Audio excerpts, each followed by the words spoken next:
This is a ManeHustle Media podcast.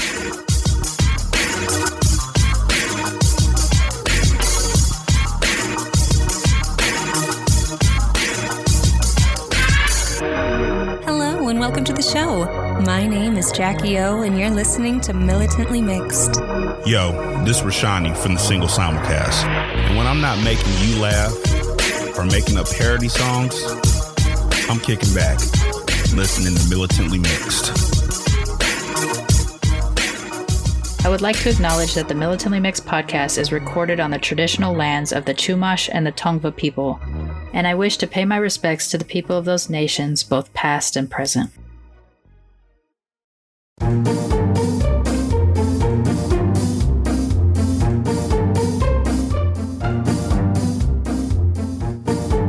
Hi, my name is Ariana Farina. I'm a friend of Charmaine's. I'm here to tell you about a new children's book that I wrote called The First Adventures of Nirma and Blueberry. It is the first book in a series called Kitty Tales. The book series follows the stories of two silly kitties and their new human family. It is told from the perspective of the cats themselves and is based upon my own two real-life kitties. You can find pictures of my cats on my Instagram page called Kitty Tales, the book series. I wrote this book for kids looking for something funny and lighthearted to read after school to unwind. It is an illustrated short chapter book, so it is great for kids just learning how to read, or it can also be read to younger children. The first of three tales in the book is a Christmas story, so it is a great bedtime read at this time of year. So, if you are looking for that perfect children's holiday gift or stocking stuffer, then check out The First Adventures of Nirma and Blueberry. You can find it for sale right now on Amazon. And if you like this book, stay tuned. The next book in the Kitty Tales series will be released in a few months. In the meantime, I hope you have a perfect holiday season.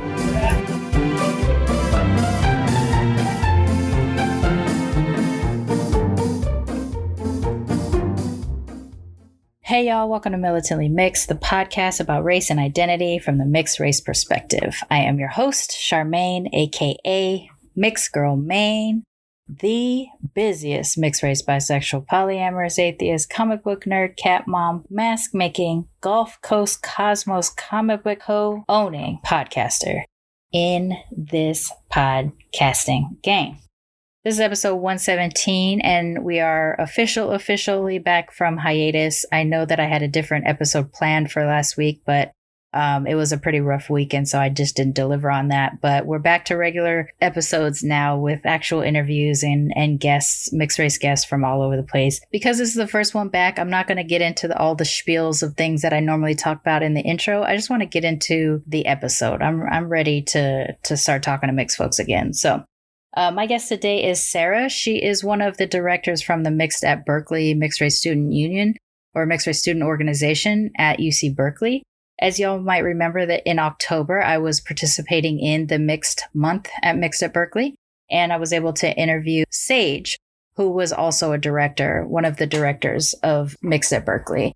And I'm going to get a chance to speak to a few more folks that are involved in the organization in the next coming months. And I'm really excited. I've talked about this before. I'm so excited about all these mixed race student unions that are popping up at universities and colleges, because knowing that people are already kind of tapping in and discovering this quickly, you know, these 18, 19, 20-year-olds that are tapping into their mixed race identities so early, where I feel like I was doing that on an individual basis, but I didn't have sounding boards. I didn't have an audience to bounce ideas and, you know, experiences off of outside of people I was related to feel really snug in my mixed race identity. And that started to happen, you know, in my 30s, late 30s and early 40s. So I'm just excited to see that this is going on. And I want to talk to more people from these organizations because, you know, I tend to be a little pessimistic and not very hopeful, but seeing that these are springing up at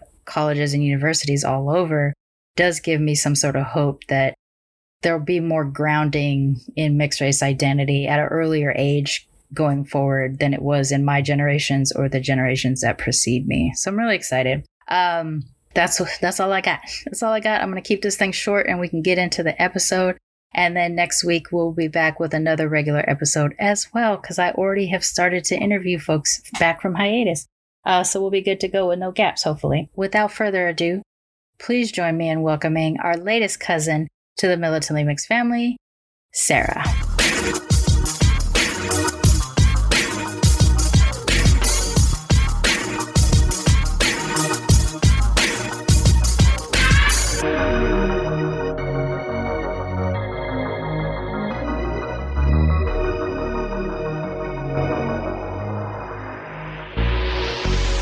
Today, I'm really excited about this interview because I didn't know I was ever going to get a chance to interview you necessarily. When we first met, we were talking about me participating in an event that was going on in Berkeley.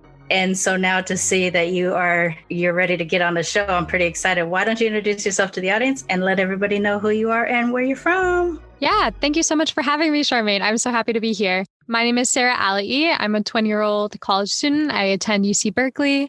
I major in biology, molecular and cellular biology, with a minor in human rights. I've been in mixed spaces for a little while. I'm a director with Mixed at Berkeley, which is a student organization on campus. And I also do some other organizing things around town. So, yeah. I mean, you're definitely in the right school and city for it. Historical, civil rights, and human rights activists. It's cool that there's a minor in human rights studies, I guess. That's not something that you see at a lot of different schools. I certainly haven't got a chance to see it. Before we get into it, let me ask you the question that everybody asks us. What are you? What's your ethnic background? Yeah, my mix is Persian and Polish. So my mom is from Poland. She immigrated to the U.S. when she was really young, 17. Yeah. And then my dad is from Iran, and he immigrated to the U.S. much later when he was doing his residency for his doctorate, his MD. Yeah. And so how much access to culture do you have for both sides of your family? That's a good question. It was really tough when I was growing up because we lived in Indiana, which is not a very big cultural hub. I would say that the biggest culture around me, other than white, was South Asian, Indian, like Desi culture. And so, yeah, there wasn't a lot. Right. Yeah. So I like the cultural bits that my family gave me were good, but I never was able to learn languages. My parents didn't pass that on to me.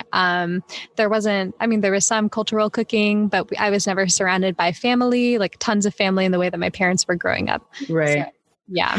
So how did you feel your mixed self? Like, how did you understand like what things were influencing you and how you were kind of existing in terms of being a mixed person wandering around with a bunch of non-mixed people?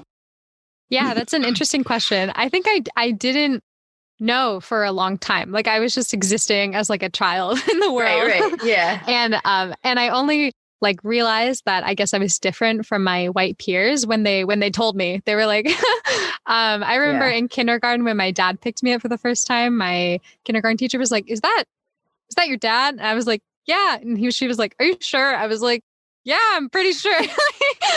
What a rough question to ask a kid when you don't have the context that they're coming from. That's not a great question. I know. Come on, do better, teachers. Yeah. Or like my friends would ask me like, oh, why does your dad have that accent? Or like, why does your mom have that accent? Because they both had, pretty strong accents. So so it all started in elementary school. Right. I just remember coming home and asking my dad, like, Dad, everyone says you have an accent, but like, what does that mean? Like, where are you from? Aww. Like, oh, I'm from Iran. And I was like, what is that? And he had to like show me on a map. So it really wasn't like a conversation when I was a kid. Right. They kept it all. They were like, yeah, we're here in America. You're American. That's the only thing that matters. That's so funny. Yeah. That's how my Japanese family is too. It's like whenever I say I'm Japanese, my grandma would correct me. Like, you're not Japanese. She would even say something to the degree of like, I'm barely Japanese because I left. Like it's the nationalism in her culture that is more important than the actual ethnic aspect of it. And here in the States, we're just a hodgepodge of things that we feel like we need to be those other things. I mean, I do. I don't know. But it's interesting how once they come here, it is, you're American now, be American. So elementary school, kindergarten is when it starts to be obvious to you. When did you start to, or what got you from the point of just existing to not only are you kind of identifying as a mixed person, but you are getting involved in mixed things like Mixed at Berkeley? Oh, yeah. That wasn't until college. Really? So even like all through high school and everything like that, you weren't really able to be a mixed person necessarily? No, I mean, I was conscious of my mixed identity, I suppose, but I didn't have the like language to describe it. I was like, oh, I'm Persian and Polish, but I had never heard the word mixed or people like say that they were mixed until I went to college. So, yeah. That's interesting. So you're not the first person to say this, but it's the first time it really, really stands out to me that people like your generation say things like, I never heard the word mixed until, and ... whatever that is. And I've been catching it a little bit more lately, but it's just kind of been one of those things. I'm like, okay, maybe they use something different. But in my generation, I realized like being mixed was a whole thing.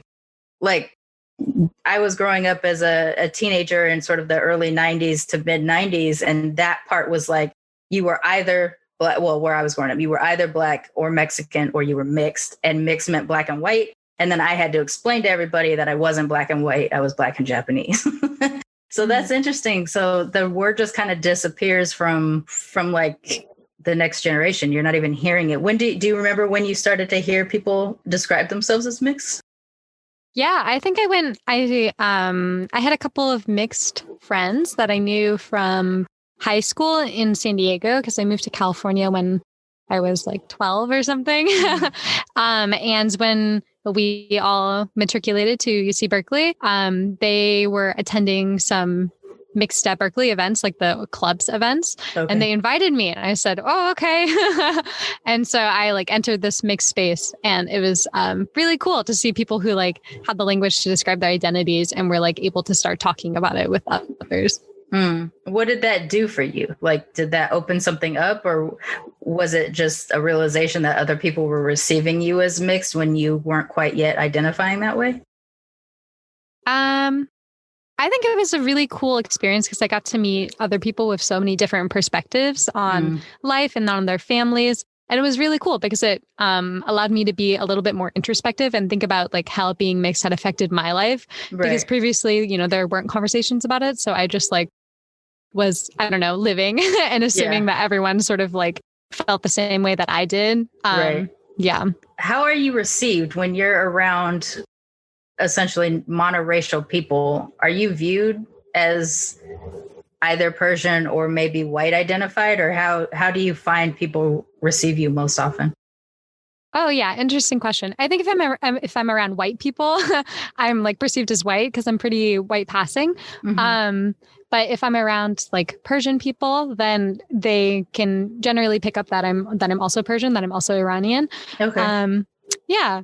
So yeah, and then I'm never really around Polish people, so I don't really know.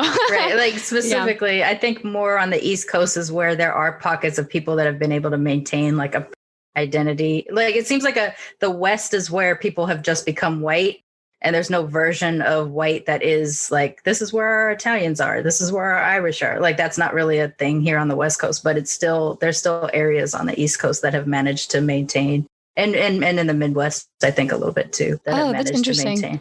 Yeah, as far as I know, there's a lot of like Iranian cultural like groups in Southern California specifically, because the climate is the same.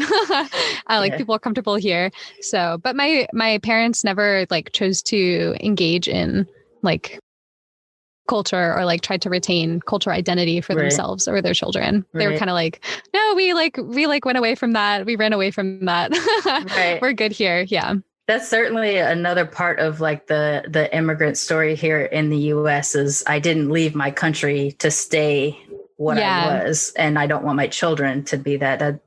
I definitely see that on my Japanese side.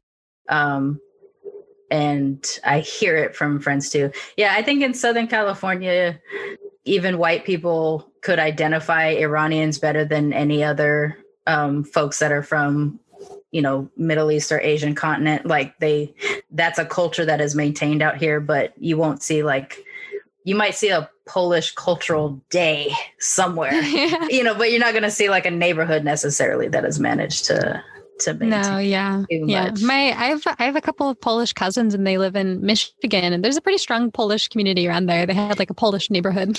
Yeah. So it's that was interesting cool. that I didn't start to pick that up until doing the show, when the more people that had whiteness from other places where they were in the US dictated how much access they had to whatever those cultural things were. And here in California, you don't really see it. Whereas like I lived in Boston for a period of time, and you knew who was Italian and you knew who was Irish, and like they definitely maintained.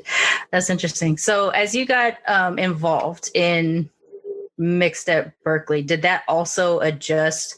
So did you enter Berkeley solely with the did you say microbiology? Yeah, molecular and cell biology. Molecular. So did you enter with that mostly in mind, and then being at Berkeley is what kind of got you into the human rights stuff, or were you already approaching Berkeley specifically with that in mind?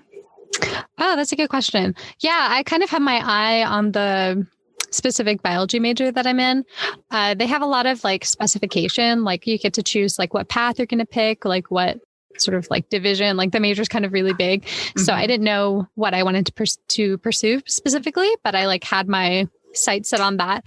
And I'm a pretty like driven person. Like when I have my eye on something, I generally go out and get it. So yeah. And then the human rights minor sort of came along because I had a lot of space in my schedule with my major. Like there were a lot of there were some like really hard classes, but you couldn't like you still had room in your schedule to take other things. So yeah. And I really enjoyed my human rights classes. So I was like, oh yeah, this is a good fit. Okay. And are you finding a way to mold the major and the minor, in what will be your future? Yeah, definitely. That's a great question. I think what I'm learning through my human rights studies and like approaching the world through that lens is that, you know, medicine and science are so complicit in like continuing racism. Right. Yes. Yeah. Absolutely. And like creating racism, like the use of medicine to justify racism. Yeah. So they're definitely interlinked far more than people think. Right. And I think even with this COVID-19 situation, a lot of that is becoming more obvious to pockets of people who hadn't seen it before.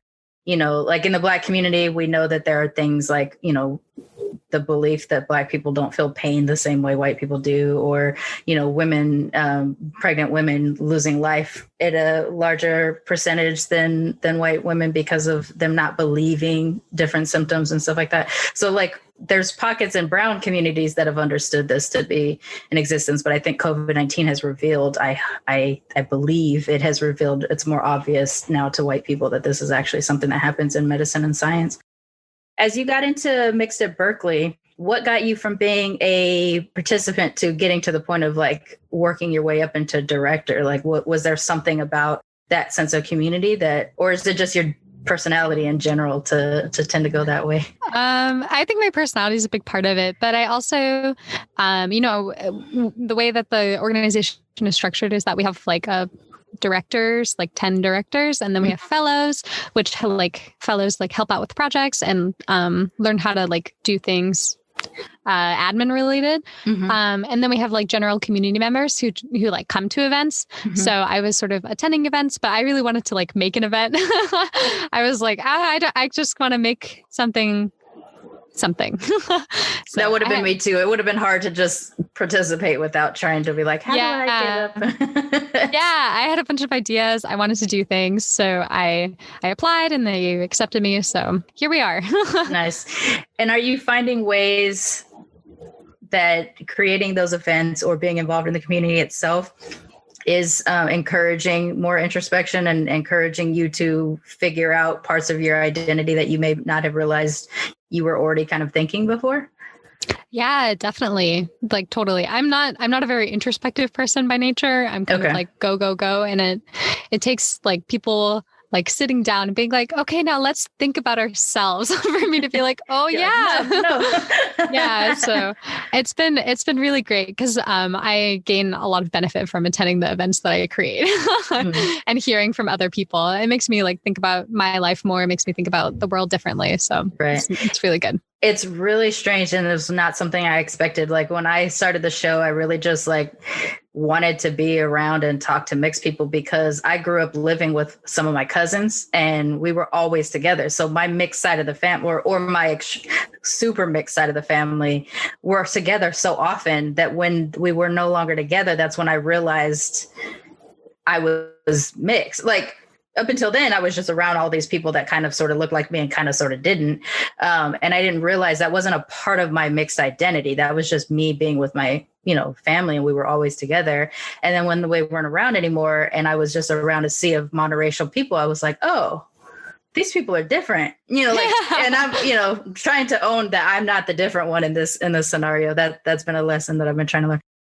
But when doing that, I started to crave like that sense of context that I didn't have to explain to people that were, even if they weren't mixed the same as me, these just subtle things that happen to us that we can just exist in and it's fine. And so that's kind of why I started the show. But in doing this and talking to people all over the world that are mixed different ways than me, I started to realize how much they have impacted the way I even identify to a degree, or that I adjust my mentality about things that I either maybe had a problematic or uninformed view. And now, it's getting a little bit better. And I think probably like I didn't feel like I had to understand that maybe until I started engaging more. Are you finding that there are things that are like really rocking your world in terms of like how other people identify and how they're impacted to impact how you think about your identity? Yeah, I think especially with the recent like rise of the Black Lives Matter movement, not that it wasn't like active, but the recent like surge right. Has really added a lot of perspective, especially in the programming that I create for the organization. I think I've really been focusing on like lifting up local voices, like BIPOC voices, really focusing on like local community members and education for our community. I think that's like a new direction that we're sort of moving the organization in. So I'm really happy about that. That's good. This is kind of a question that I'm trying to develop while I'm talking. So let's see what happens. So I, for the longest time, my best friend was Armenian, but Syrian, because during the Armenian genocide, their family escaped to Syria and Lebanon. And so they grew up speaking Arabic, and they grew up with a lot of Arabic culture, despite the fact that they were Armenian. And then I have other friends that are Iranian or Palestinian. My husband's half Palestinian, things like that. Like, so I'm around various pockets of sort of Middle East and South Asian cultures.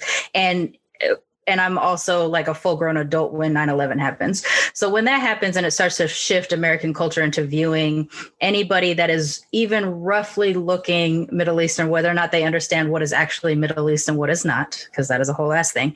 Did you find growing up that like if admitting you're Iranian or even people seeing that was a part of you, do you find that there are things that you're still dealing with as both a mixed person and a person of that heritage that is happening, or is it happening even in mixed at Berkeley in terms of like, because I think that's also a pocket of non-elevated voices, right now too. Are you finding that there's work that you can do in that area?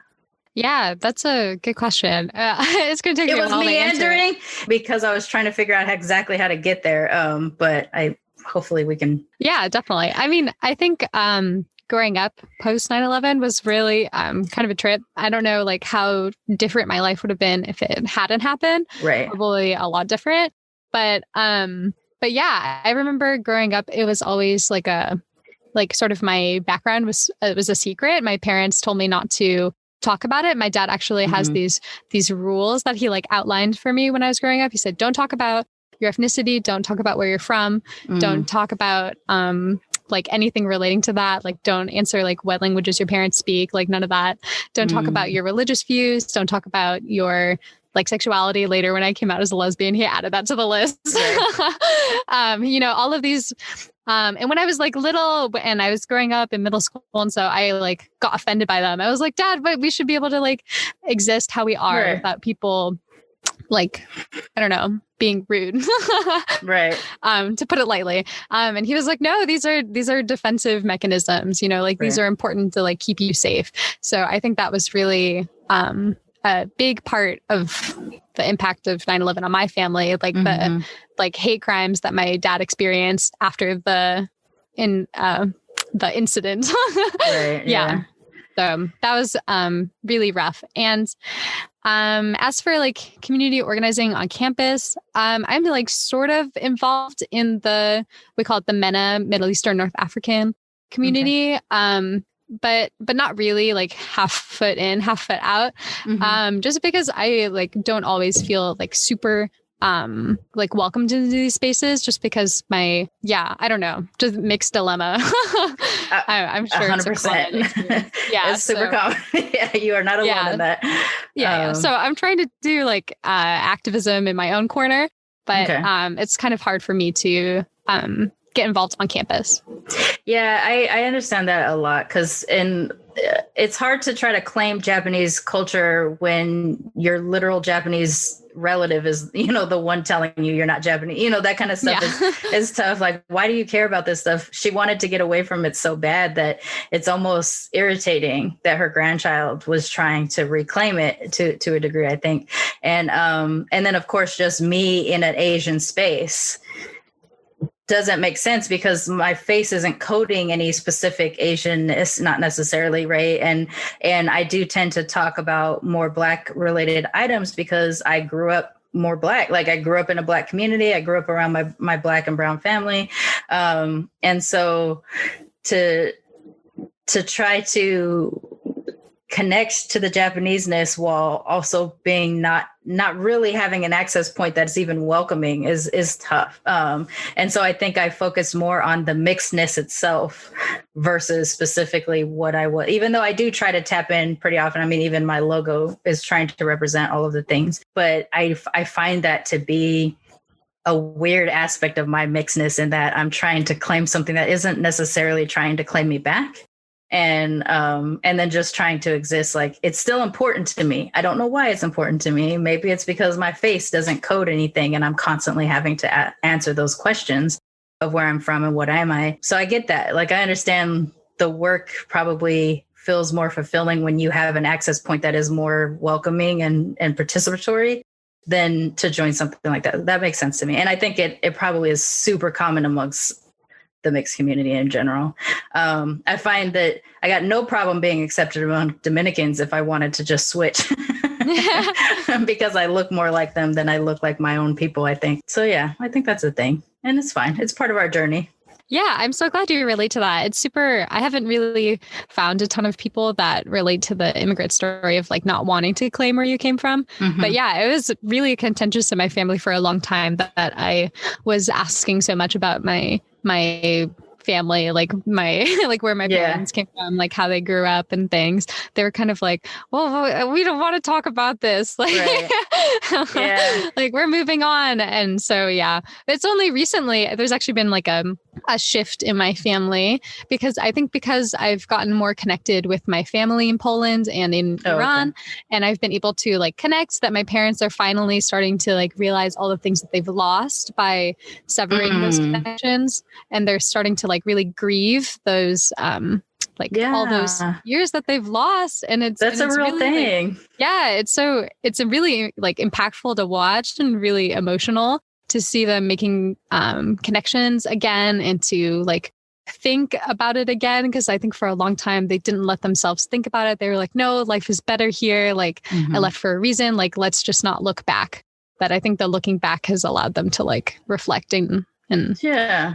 Yeah, no, that makes sense to me. I think they're because of that same type of idea, like my grandmother wanted to leave so bad, but then, and she wouldn't help me like in learning Japanese or anything like that. Like even when I was in college learning Japanese, I'd be like, can you help me with this? And she's like, just pat me on the head, like good job, and kind of move on type of thing. Not a lot of, there were certain words we always said in Japanese, but it was a lot of like, don't speak Japanese around white people because then they'll know. that kind of thing. She was really bent out of shape about it. But when I got into my 30s and I started to speak Japanese to her in the terrible accent that I have and everything like that, I found she appreciated it in a weird way too, of just like, oh, look, it's sweet that you've tried this thing. I still don't know that she understands it as being a part of the way that I need to identify. Like, I need to connect to this, and like I have a need for it. So that's interesting that I think there is something to grieve there. I think there is a loss to a degree. I fully understand leaving it behind when you're coming from situations, though. That makes sense to me as well. But the impact that it has on the next generation is, and like here in America, our descendant of immigrant story is so different than any other place, I think, because, in my case, I'm second generation American on both of my grandmother's sides. But because they were the biggest influence in raising me in my young days, I think of myself as the child of an immigrant. I forget that my parents aren't, because they weren't around as much as like my grandmothers were when I was younger. So I feel that I feel that like recent loss, even though it's literally like 50 years. Yeah. It's the difference between me and those countries. It's kind of strange that is a thing. So in terms of just like how you are existing now, given that not only are you involved, you're at a campus that is historically activism oriented. You're involved in the Mixed at Berkeley, and you're, a creator of events and trying to create spaces that make people feel like they can be their full picture of themselves, their mixed ass selves, if you will. That how do you leave Berkeley? What's your next thing that makes you still feel connected to your own mixed journey? But what work do you do after? Oh, I don't know. I mean, you don't have to know, but I haven't really made a plan yet. I've sort of been thinking about it in the back of my head, but I don't really know yet. So just working on my life goals, I guess, and hoping that things work out. Well, I'm excited about just vicariously, I'm excited about the idea of you finding ways to rope the human rights, aspect of your education into your biology aspect of your education, because I think we need more of you doing that kind of stuff. Like, we need more people to raise their finger and go, wait, like the one Asian lady who happened to be in the, I don't know if you've heard this, but the people that did when you put your hands underneath the sink and it turns on, they were only catching white people because white people were the only people that were working on the project. Oh, and then, what? Yeah. And then an Asian woman, it wasn't reading her, even though she's pale, she had more melanin in her skin. So it wasn't reading her. And she was like, I wonder if this is because I'm Asian. And from that is where we started to get these things that can finally start seeing, because they weren't going to pick up black folks or brown folks. They barely picked up an Asian, an East Asian specifically, which tend to be fair. So like things like that, you just need that person in the room that's going to catch something that a white person wouldn't, or like a heap of white people wouldn't catch, because they would have no reason to catch. And so I think the idea of any kind of aspect like that in any part, science, technology, legal system, like all of those areas need more people like us in the room, because we're going to pick up on things. And we're also, I think, uniquely positioned as mixed folks to be able to identify when it's happening. Whereas like a brown monoracial person might just feel racism, but not really understand it, like understand what specifically is going on, where like a mixed person, especially perhaps one that has white as part of their mix, would be like, oh, this is one of those things white people aren't thinking about. Let's do this work. If that makes sense. Yeah, I'm excited to see how my, or like at least I really hope and would expect that all of the additional like reading and learning that I've done outside of my, I guess, main focus of study, biology, would like help me be more well-rounded and like, I don't know, eyes open right. to the different terrible things that are going on. But are you about to graduate? No, I'm a junior. Okay. So I have a year and a half. Yeah. But it does kind of terrify me, the amount of folks who just like go through college, like only focusing on one thing and not really deviating from their path of study very often. Yeah. So especially if they're like planning to go on to be medical professionals or like researchers, like that's a little scary to me just because they can't, there's no breadth to what they're studying. Right. And I think that's something that Berkeley, I believe, was the first place here, at least here in California, if not all of the United States, that required ethnic studies as part of the curriculum, right? So, and is that you can take anything that's basically something in the ethnic studies category, like African American studies or Asian American studies or anything like that? Well, we have different colleges. So I'm in LNS, which is I don't know what it stands for, Life and Science, I think. Okay. Oops, embarrassing. No, but we all have different graduation requirements. So the LNS has like 5 breadth requirements or whatever, but I don't think any of them are specifically ethnic studies. Like I might have chosen to fulfill them with ethnic studies classes, but I don't think you have to. And then colleges like the College of Chem, you don't really have breadth requirements, so you have to fill it all. Like you can go through your whole degree at the College of Chem without taking like a ethnic studies class if you wanted to. So, and actually the ethnic studies department is being like defunded right now. Like we're getting less classes, less teachers. So it's the worst time really for that. I know, it's terrible. Time for that. Come on, Berkeley. You got a history. Cause I remember, I don't, and now that you say that, I'm not 100% that I remember every aspect, but I remember it being a big deal that Berkeley was requiring something that wasn't being required in the other UCs. And I went to UC Santa Cruz. It certainly wasn't required at the time that I was going to school. And I think Santa Barbara right now is fighting for it to be a requirement. I think there are some folks at Santa Barbara requiring it right now. But yeah, I think we need those extra, like you said, that if you go through your whole major only focusing on what it is you're going to do, you might end up like me. I went to film school. I worked in TV and film for a very small part of my career. Most of what I've done is in tech, and not having given the time, like I wish I had actually done what I wanted to do and not let my mother discourage what I was doing. I wanted to go into civil rights law, but she said we weren't going to be able to afford it. So I ended up doing film school, and now I work as HR. So what are you going to do? Like, it's completely unrelated to what I wanted to do. So it's good to have that kind of well-roundedness so that you can find different things that you want to do. We're almost to the end of this. But before we get into the end of it, what do you hope for to happen in sort of the future of your existence, your mixed identity and things like that? What do you hope is going to happen? Weird question.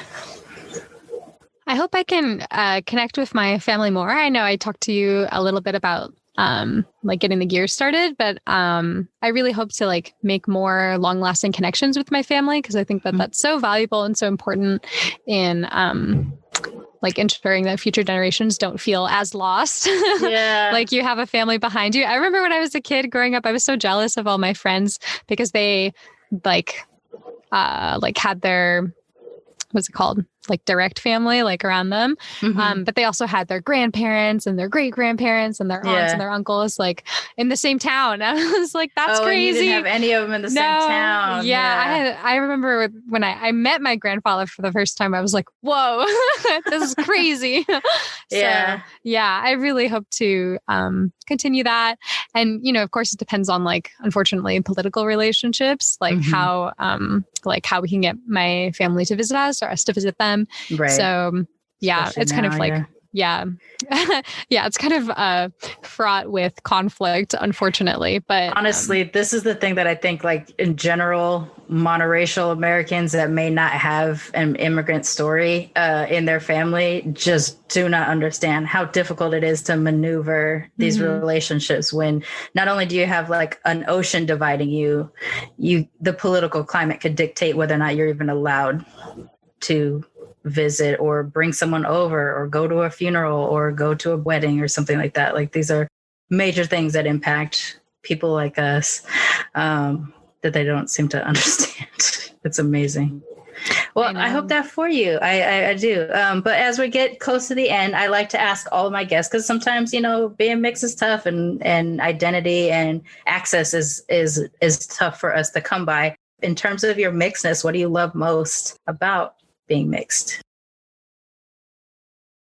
I think there's a lot of things I love about being mixed, but I think I love the connection aspect to it. Like, I love that we have a community that is like built on this common thing, but connects so many very different people. Like, I think that's so cool. And you get to meet people from all different backgrounds and talk to people from all over the world. So that's really sick. Like, that's awesome. I love that too. It's so wild when someone like you and I, we're not mixed the same, but there's these moments when you're talking to someone that's not mixed like you, but you find this thing and you're like, oh my God, me too. Like, that happens to me too, you know, and that's it binds us together in a way that I think is really beneficial in terms of making major impact and change in this world that is psychotic right now, or I guess probably always has been. You know, it feels great. I like to refer to all of my guests and the people that are in the militantly mixed community as cousins. And I think there's the real feeling behind that is a sense of like, you know, some of us haven't had access to our actual family or actual cultural upbringings or anything like that. But within this community, we can find ways of doing that and do that with our cousins in the community. And I think it's great. Yeah, it's so powerful and empowering. Yeah, it is. It's awesome. Why don't you let everybody know how they can find Mix at Berkeley, or you, if you want, whatever, highlight the things. Yeah, sure. So Mixed at Berkeley, you can find at mixedatberkeley.com. We have a website. You can also find us at Mixed at Berkeley on Instagram and Facebook. Yeah, that's pretty good. Okay. All right, good. Okay. Thank you so much for joining. And honestly, like, I really appreciate who I've been able to connect with because of the original connection that I had with you. It's been nice to know. Well, first of all, for me, it's been exciting to know that there are finally mixed student unions and mixed student organizations at university. I absolutely wish those were happening. I wish I also had thought to do it myself back then. You know, I didn't. I participated in the Black student unions. I tried to go to the Asian ones, and it was just even worse because there was hardly ever any Japanese there because Japanese assimilate. And then as a mixed one too, it's just like, what are you doing here? I just didn't feel like I had a place. And if I had translated that feeling into activism on my own part at the time, I think that would have felt like the way militantly mixed feels for me now. So I'm so appreciative that you are doing that, and that you're creating spaces at your university for the people that are like you, also floating around looking for connection to folks. I think it's important. I hope you understand that there's weight behind it. That is not just like something that you're doing because you're an activist and in general. There's a lot of weight to it. I think you're having an impact on people that wouldn't have been able to connect at this stage in their life if not for the work that you're doing. So I appreciate that. And I don't know. Thank you. I'm just excited. I love it. I love it so much. I love being able to connect with mixed folks. I love knowing that there's other mixed folks doing work for mixed folks. It just makes me really happy. So I'm appreciative of you. Thank you so much. Yeah. And I'm so appreciative of you for holding this space for me and other mixed folks to talk about their lives. And, you know, that's amazing. So thank you so much. Thank you.